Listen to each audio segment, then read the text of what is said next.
Wir sind die Deichgranaten.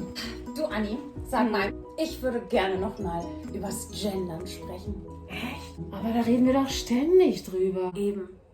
Ich habe aber das Gefühl, es haben immer noch nicht ganz alle verstanden, warum es uns so wichtig ist. Du, habe ich eine Idee. Wir fragen jetzt einfach noch mal jemand anderen. Vielleicht findet die ja bessere Wörter als wir. Weil es gibt ja ganz viele ExpertInnen, die darüber Bescheid wissen. Ich weiß auch, wen wir fragen können. Echt? Wen denn? Wollen wir es gleichzeitig sagen? Ja. Lara! Lara! Moin, liebe Lüd, ich bin Lara und ich freue mich auf die Deichgranaten. Lara Wiechels ist großartig. Lara Wiechels kennt ihr vielleicht von der Schule gegen Sexismus und Pinkstings. Aber weißt du was, Insina?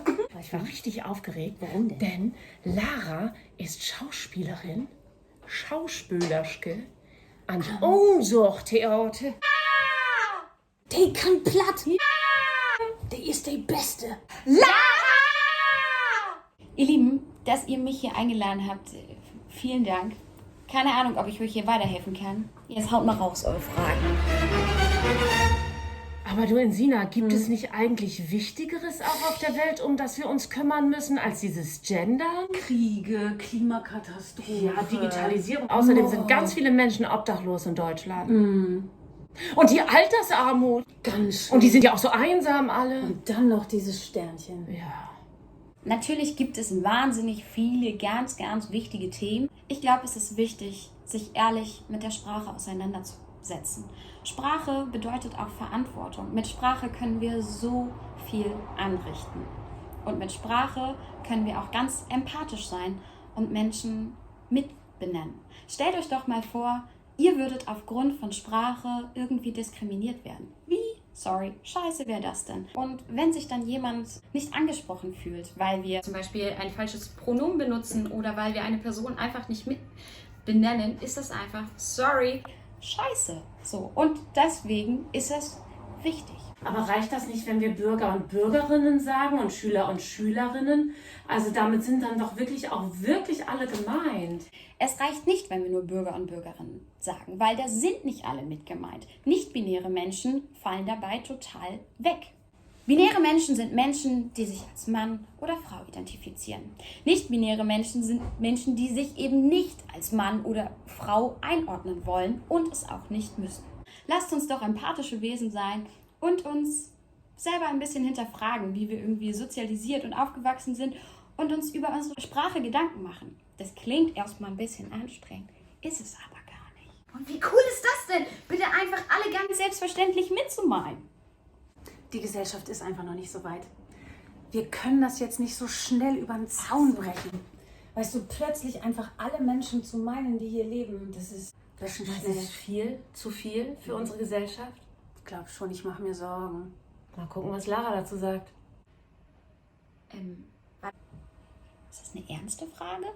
Also, ich traue das unserer Gesellschaft gerade so noch zu. Nein, ohne Witz, es ist gar nicht so schwer. Ist sogar ziemlich einfach und kann Spaß machen. Und ich glaube, das Allerwichtigste dabei jetzt schon ist, es ist überhaupt nicht dogmatisch. Wir können ruhig Fehler machen. Vielleicht sind es überhaupt gar keine Fehler. Lass uns da mal gemeinsam ein bisschen ausprobieren.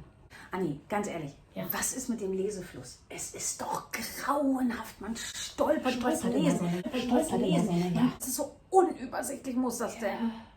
Also, natürlich kann ich total verstehen und das ging auch mir so und es geht auch immer noch mir so, dass es erstmal total schwierig wirkt. Du denkst dir so, was sind das alles für verrückte Zeichen? Aber in allererster Linie ist es total wichtig, dass wir es probieren. So, das meinte ich ja eben schon. Wir müssen nicht zwangsläufig versuchen, da irgendwie dogmatisch alles richtig zu machen. Lasst es uns erstmal versuchen. Aber Insina, sag mal du, Sprache entwickelt sich ja auch. Das kann man jetzt nicht einfach von oben verordnen oder so. Also das muss sich doch ganz von alleine entwickeln und am Ende kommt dann was dabei raus. Ansonsten ist es so eine Verbotskultur. Ja, also das geht ja gar nicht. Jetzt könnte man natürlich sagen, dass das generische Maskulinum Jahrtausende lang schon funktioniert. Nee, hat es einfach nicht. Ich höre hier direkt auf zu reden. Es hat nicht funktioniert. Es ist einfach ein System, was sehr männerdominiert ist, was eben nicht alle mit meint.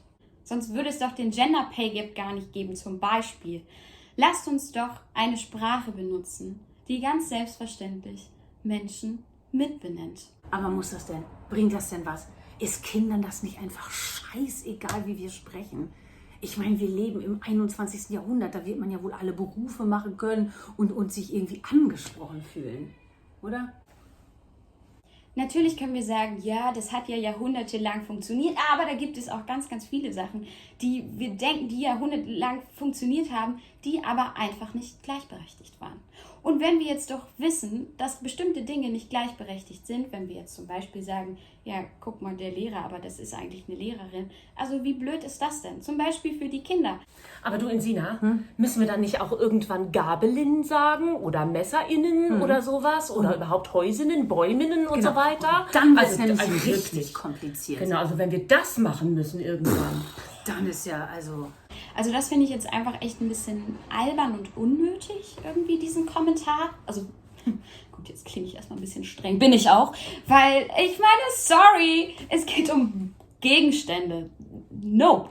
Es geht um Menschen. Ich meine, hallo? Sorry, lasst uns dabei wirklich aufhören, immer diese nervigen Debatten zu führen. Sorry. Ach, Anni, noch eine Frage. Wie denn jetzt? Doppelpunkt, Unterstrich, Sternchen. Nichts davon kann man lesen. Und man weiß auch überhaupt nicht mehr, was man benutzen soll. Ja, ne? Man denkt immer so, Hauptsache Sonderzeichen. Ist wie ein Passwort. Einmal bitte Zahlen und Sonderzeichen. Alles wird kompliziert. Man darf auch überhaupt nichts mehr sagen. Nein, nee, also wirklich, das ist echt eine Frage der Gewöhnung. Und wir gewöhnen uns an so viele Dinge. Ich meine, sorry, dann können wir uns auch daran gewöhnen. Ich meine, wie cool ist diese Sprache bitte, dass wir da sogar verschiedene Satzzeichen haben und das ausprobieren können. Ich persönlich benutze das Sternchen, das sieht nicht nur gut aus, das passt auch echt gut da rein. Sprache so durch mir ändert sich seit ehedem. Frauen sind nur mit gemeint, so macht es euch bequem. Wir gendern doch schon immer, aber halt nur maskulin. Sprache ist für Männer, Frauen und alle in between. Ah, ist das schön, Anni. Wir mussten es gar nicht alleine machen, weil Lara war dabei. Danke, Lara, dass du das mit uns gemacht hast. Aber ich habe noch eine Frage. Lara, wann ist dir das zum ersten Mal bewusst geworden, dass du selber das Gefühl hattest, du möchtest jetzt in geschlechtergerechterer Sprache sprechen? Das war bei mir ungefähr mit Anfang 20. Das erste Mal mit einer Person sprach, die sich nicht angesprochen fühlte aufgrund meiner Sprache. Und das hat bei mir was ausgelöst. Und zwar, dass ich mich verdammt nochmal auf meinen Hosenboden gesetzt habe und mich mit meiner Sprache auseinandergesetzt habe. Das klingt natürlich erstmal total anstrengend, ne? Dinge, die wir gelernt haben, zu verändern. Es ist aber verdammt geil, wenn wir nämlich damit einfach Menschen, also ich meine, es ist so logisch. Man kann doch schon sagen, dass du absolute Aktivistin bist auf diesem Gebiet, oder? Das ist so dein Thema. Es ist auf jeden Fall eins meiner Themen. Sobald ich sehe, dass so eine Ungerechtigkeit passiert, wer bin ich, dass ich dann meine Schnauze halte und mich da unsichtbar mache, dann nutze ich doch mein Privileg und ich weiß, ich arbeite nun mal irgendwie so mit einer Kamera ganz oft und dann benutze ich das doch auch, weil ich damit automatisch ja auch ein Vorbild sein kann. Und ich hätte mir zum Beispiel Vorbilder gewünscht, die nämlich in sozialen Medien Themen ansprechen. So, und das tut ihr auch. Und eine wichtige Sache noch, die ich vergessen habe zum Gendern, wenn wir doch Kindern das Gendern schon beibringen, so, dann hat doch zum Beispiel ein kleines Mädchen, das vielleicht auch eine Astronautin werden möchte oder auch was ganz anderes, vielleicht eine Bäckerin, geht auch. Also viel mehr das Gefühl, dass sie auch die Chance hat, es auch zu werden, wenn wir gendern. Und für alle, die sich sorgen, dass es für Kinder zu kompliziert ist es nicht. Einfach mal ausprobieren. Kinder sind so viel flexibler, als wir das uns vorstellen können. Von daher, da bin ich sehr optimistisch. Wir wissen auch, dass es vielleicht mit dem Gender-Sternchen, dem Gender-Doppelpunkt, dem Unterstrich oder dem Binnen-I oder wie auch immer, dass das vielleicht noch nicht der Wahrheit letzter Schluss ist. Also wir können auch ganz, ganz viele Kritik, die dem Gendern entgegenweht auf der strukturellen, sprachlichen Ebene, können wir auch ein bisschen nachvollziehen.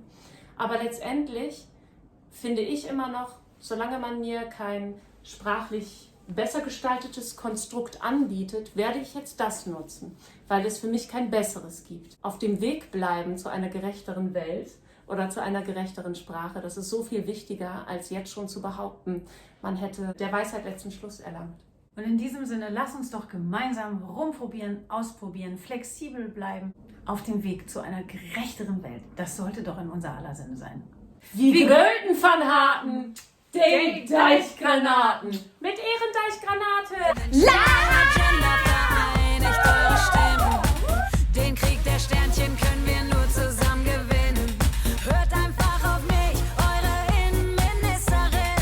Denn wie jeder weiß, Schönheit kommt von innen. All we hear is Gender Gaga, Gender Gugu, Gender bla bla. Alles wird sich ändern, ganz egal was ihr meint. Schönheit kommt von innen, nicht rein. Direkt in eure Eier haut der glatte Schlag rein. Schönheit kommt von innen, nicht rein.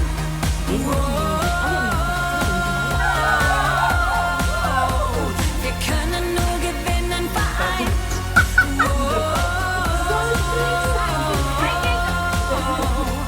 Schönheit kommt von innen, don't cry. Und das ist jetzt wohl hier der erste Schritt mit dem Gender-Sternchen, wa? Das geht doch direkt darauf hin. Mir den Also, es läuft doch. Glottisschlag.